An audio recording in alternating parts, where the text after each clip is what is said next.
Yu-Gi-Oh гэхэд манай үеийнхэн шууд л хар шидтэн цэнхэр нүд цагаан луу гэд бүгд л багийн дурсамжаа ярьдаг. Тэр үед бүгд карта нэгэндээ гайхуулж хамт тоглож урд өдрөн зурагтаар үтсэн ингээ ам уралдан ярьдаг байлаа. Миний хувьд ч гэсэн Yu-Gi-Oh эндээс эхэлсэн л гэж боддог байлаа. Гэтэл эгч минь надад Германаас Yu-Gi-Oh-гийн Tankobon-ы 27 дугаар битийг явуулснаар миний үтсэн Yu-Gi-Oh, миний уншиж байгаа Yu-Gi-Oh хоёр өөр гэдгийг мэдсэн юм. Ингээд интернетээр ихнээс нь уншиж, YouTube дээр тасалж тавьсан хэсгүүдтэй нь харьцуулж яваад Toho Animation студийн Yu-Gi-Oh-той таарлцсан юм. Фэнүүдийн нэрлэлгээр Yu-Gi-Oh Season 0 буюу Toho Animation студийн Yu-Gi-Oh бол бидний мэдх Yu-Gi-Oh-гоос тис өөр. Үйл явдал түүх нь илүү хар бараан бөгөөд Японоос өөр улсад гарч байгаагүй гэдгээрээ онцлогтой. Энэ бичлэгээр хамтдаа харанхуйн тоглоом, хар шид ашиглан хорон муу санаатнуудыг шийтгэж нэгний тухай ярих болно.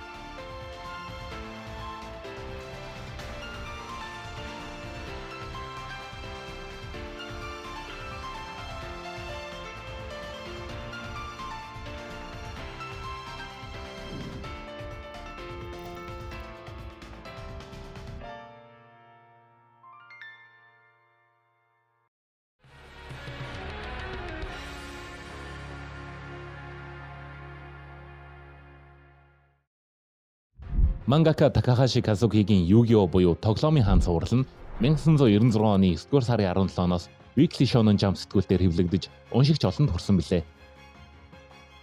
Такахаши анх бусад shonen батал манга шиг нударгаар тулддаггүй өөрийн онцлогтой тулаант манга хийхийг хүсэж тоглоомын гол концептоо болгосноор тоглоом ашиглан хоорондоо тулддаг тулаант манга болсон юм. Цуврал анх эхлэхдээ 7 хоног бүр шинэ эсрэг дүр, шинэ тоглоом харуулдаг weekly game форматтай байлаа.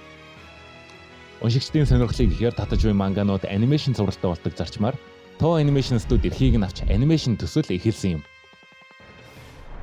Анимашны зохиолыг Ranma, Dragon Ball Z, Metante Conan зэрэг алдартай цувралууд дээр ажиллаж байсан Inoue Toshiki бичиж, Rurouni Kenshin, Dragon Ball GT зэрэг цувралуудыг найруулагчаар ажилласан туршлагатай Kakudo Hiroyuki найруулж 1998 оны 4-р сарын 4-өөс 10-р сарын 10-ны хооронд нийт 27 анги цацаж 1999 онд нэг богино хэмжээний анимашн кино хийгдэж Toho Animation студийн хаврын анимашн фестивал дээр цацагдсан юм.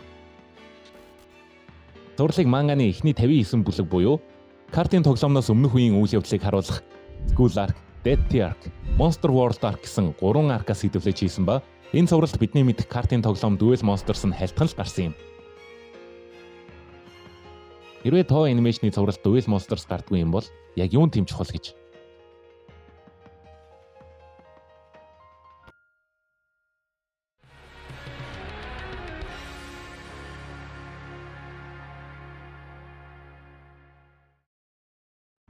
Багада анзаараагүй ч Duel Monsters-ыг дахиад эхнээс нь үзэж байхад нэг зүйл дутуу санагдсан юм. Yugi, Jonouchi, Anzu, Kaiba гэд бидний мэдэх дүрүүд бүгд байгаа. Millennium Puzzle ч байгаа. Гэхдээ ямар нэгэн чухал хэсэг нь алгуулсан мэт. Хэрвээ та ч гэсэн цувралыг эргээд үзвэл надтай адилхан мэдрэмж төрж магадгүй. Харин тэр дутуу хэсгийг Season 0-оос олох болно.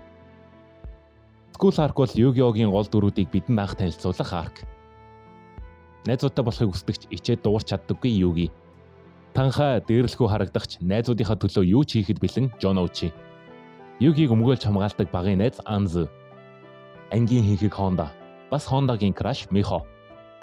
Дөрүүдийн танилцуулах хэсэг дээр анимдэр хэд олон танхаа хүүхдүүд харуулахаас зайлс хийсэндээ ч тэрүү Honda-г хинхийг болгосноос гадна манга дээр нэг л чаптер дээр халтхан гараад өнгөрдөг Miho-г Honda-гийн Crash болгон анимд оруулснаар Honda арай илүү үүрэгтэй болсноос гадна цувралд хошин хэсгүүд оруулах боломжтой болгосон юм.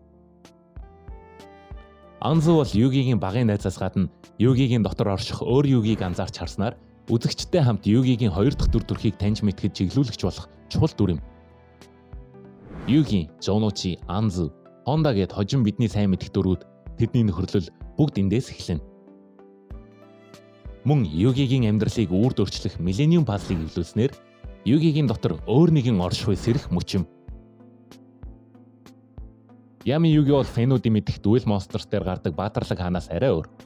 Илүү ширүүн, илүү аимшигтай, заримдаа дүр төрх нь айц төрүүлэм харагддаг. Учир нь Season 0 дээрх Yami Yugi хүмүүсийн гим нүглийг шүүн шийтгэгч нэг юм. Үүнээс үүдэн School Arc-ийг Punishment Game Arc эсвэл Penalty Game Arc гэх нь ч бий. Эсрэг дүрүүд нь өөрсдийн шунал, хар бараан хүсэлт автан бусдыг дээрлэхэж, хуурч мэхэлж, заримдаа амь насанд нь халтхыг оролдоно. Yami тэднийг өөрийн харанхуйн тоглоомд хүчээр оруулж, ялагдах эсвэл хуурч мэхлэх гэж оролдох үед нь тэдний шунал хүсэл эсвэл дотор хараатныг нь ил гаргаж түүнийг нь ашиглан тэднийг шийтгэн. Эдгээр шийдэглүүд нэлээд хурд санагдаж болох ч анимыг нь мангатай нь харьцуулах юм бол шийдэглүүд нь харин ч зөөлөн. Манга дээр шийдэглүүд нь илүү харгас, илүү харанхуй байдлаар дүрслэгдсэн байдаг. Yami Yugi-гийн шийдэглийн тоглоомоос зүгээр мултраа зогсохгүй. Бүр тоглоомоо тэнцлэр дуусгаж чадсан ганц хүн бол Kaiba Seto. Ногоон Kaiba. Багада худалдаж авсан стикер зургуудын заримдаар Kaiba-гийн ус ногоон байсны учир нь энэ юм байлээ. Тэдний анхны тулаан зөвхөн 2 дүрийн мөргөлдөөн бус ирээдүйн Duel Monsters-ийн эхлэл болсон юм. Гэхдээ Kaiba болон Duel Monsters-ыг ярихаас өмнө School Arc-ийн өөр нэг чухал зүйлийг ярих хэрэгтэй. School Arc дээр Shadi гэх өөр нэг Millennium item эзэмшигч гарч ирэх ба Yugi Shadi хоёрын тоглосон тоглоомд Yugi шүүгч нь бус. Харин өөрөө шүүгдэгчийн байранд очиос гадна Yugi болон үзэгчдээс өөр нэг асуултыг асууна. Yami Yugi гэж яг хэн бэ? Энэ хүртэл Yami зүгээр л муу хүмүүсийг шийдэгдэг нууцлаг дүр байсан бол Shadi гарч ирснээр зохиол Millennium Puzzle болон Yugi-гийн дотор орших нууцлаг сүнсний тухай түүх болон өргөцснөөр School Arc төгсөж Death Arc буюу Kaiba-гийн өшөө авалтын түүх эхлэх болно.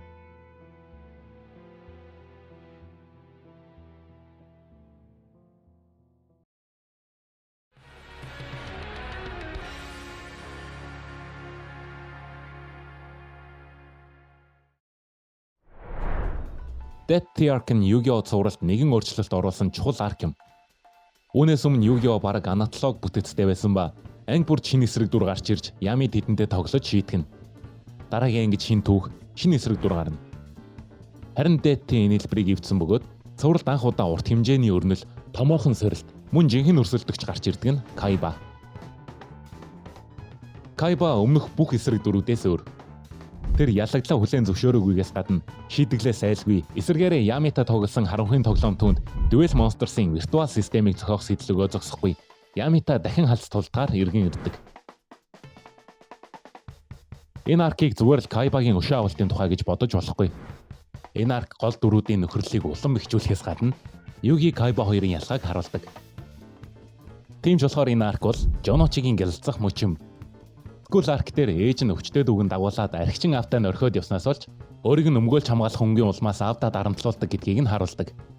Энэ түүний сул дорой Yugi-г өөрийнхөө төлөө зогсдог болгох гэж өдөж шоглдог байсан шалтгаан юм. Мөн түүний өссөн орчин нь асуудлыг нудраар шийддэг болоход нөлөөлсөн бол Yugi болон бусадтайгаа найзалснаар альваг ухаанаар шийддэг болсноос гадна тэд нэгнийхээ дутагдaltaй талыг нөхөж Kaiba-гийн бэлдсэн аюултай тоглоомуудыг хамтдаа давж чадна гэдгээ баталдаг. Yugi найз нөхөддөө итгэж бүгдийг хамтын хүчээр давж гардаг бол нөгөө талд Kaiba зөвхөн өөртөө итгэдэг, бүгдийг дангаараа хийх гэж хичээнэ. Уг нь түүнд хамгийн дотны хүн буюу дүүн, мөн түүний тус бүрийн тоглоомд мэргэшсэн 4 хаад байгаа ч Kaiba нэгдэн ч итгэдэггүй. Тэдгээр хүмүүс түүний хувьд ердөө л хэрэгсэл. Kaiba-гийн байгуулсан тоглоомын паркийн цамхаг нь Yugi болон түүний нөхдийг системтэйгээр салгаж бутаргах зорилготой.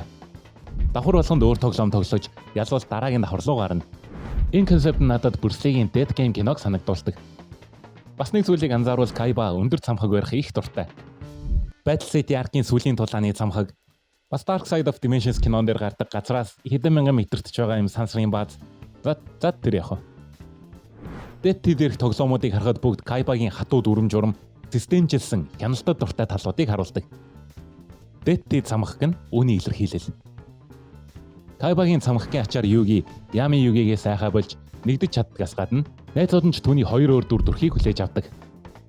Энэ арк бол хуучин аналог хэлбэртэй Yu-Gi-Oh болон ирээдүйн үргэлжилсэн нэг зохиолын бүтэцтэй Yu-Gi-Oh хоёрын хоорондох гүүр юм.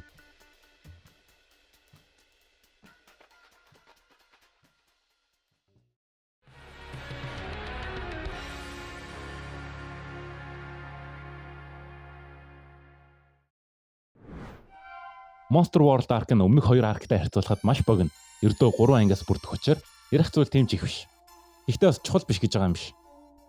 Энэ аркийн гол онцлог нь эсрэг дүр нь Yugi-тэй адилхан Millennium item ашиглагч Bakura.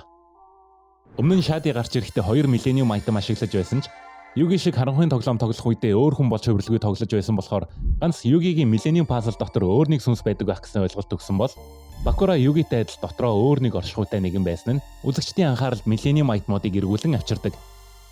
Энэ тулаанд Юги анх удаа өөртөө адил нэгэнтэй нүүр тулж байгаа гэдгээр цувралын хамгийн чухал мөчүүдийн нэг юм. Ями Бакурагийн эсрэг тоглодог тоглоом нь D&D-тэй адил tabletop RPG тоглоом ба Юги болон түүний нөхөд бүгд энэ тоглоомд хүчээр оролцож хамтдаа ялах ёстой болдог. Эхний арк гол дөрүүдийг танилцуулж, Death Arc дээр тэдний харилцааг улам бэхжүүлж ойр дотн болгосон бол сүүлчийн Monster World Arc нь тэдний нөхөрлөгийг шалгаснаар төгсдөг нь цувралын хувьд байж болох хамгийн сайн төгсгөл юм. Гэхдээ Toei Animation Studio-ийн ирүүн ярьж дуус хараахан болоогүй байна. Заавал дурдах ёстой нэг кино байгаа ч энэ киног зарим фэнүүд байдгийг нь ч мэдэхгүй. Энэ кино тухайн үедээ Toei Animation Studio-ийн Yu-Gi-Oh-гийн хамгийн сүүлчийн том төсөл байсан юм.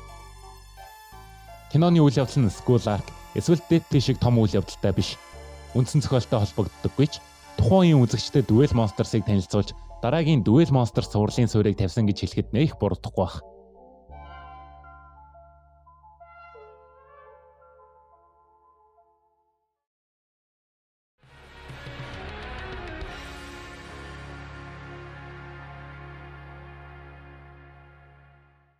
Манга дээр Duel Monsters улам бүр гол байр суурийг эзэлж, уншигчдын анхааралч янз бүрийн тоглоомоос илүүтэйгээр Duel Monsters болон Millennium item-ийн нууцад төвлөрч эхэлсэн байв. Харин Toei Animation Studio уг үйл явдлаас нэлээд хоцорсон байсан юм. Dragon Ball-ийн хянагч, Shonen Jump-ийн эрхлэгч байсан домогт Torishima Kazuhiko Бацуу гэх өөрийн намтар номдоо бичснээр Toei Animation Studio эфирийн цагаа дүүрэхийн тулд Yu-Gi-Oh-гийн эрхийг авч анимашн хийсэн байсан бөгөөд 3 сар л гаргах төлөвлөгөөтэй байжээ. Torishima үнийг мэдээд ихэд урлаж эрхийг буцаан авахыг оролцсон ч Toei Animation Studio зөвшөөрөхгүй байсан тул Dragon Ball-ийн эрхийг цуцлана гэснээр Yu-Gi-Oh-гийн эрхийг буцаан авч чадсан байна.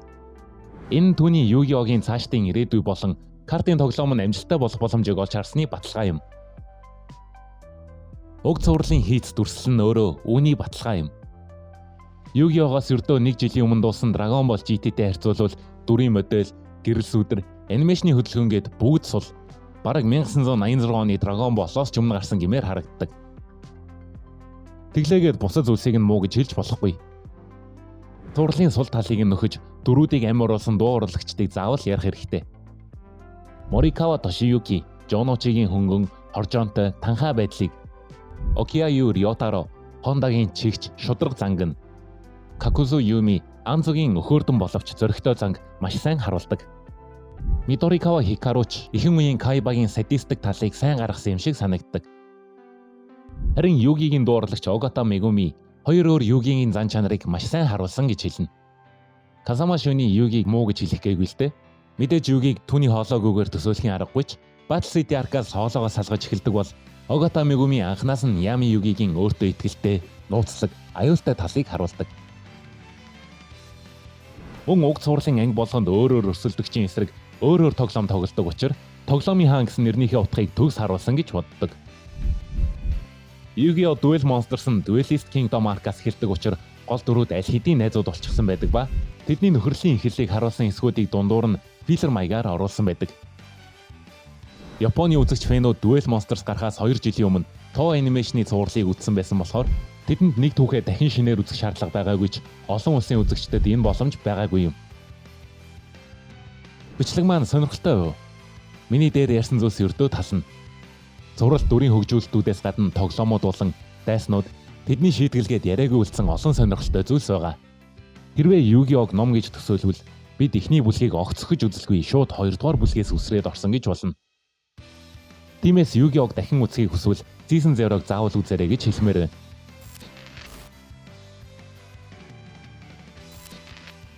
Бичлэг маань энэ хүрээд өндөрлөж байна. Хэрвээ таалагдсан бол лайк дарж subscribe хийгээрэй. Дараагийн бичлэгээр уулзцаая.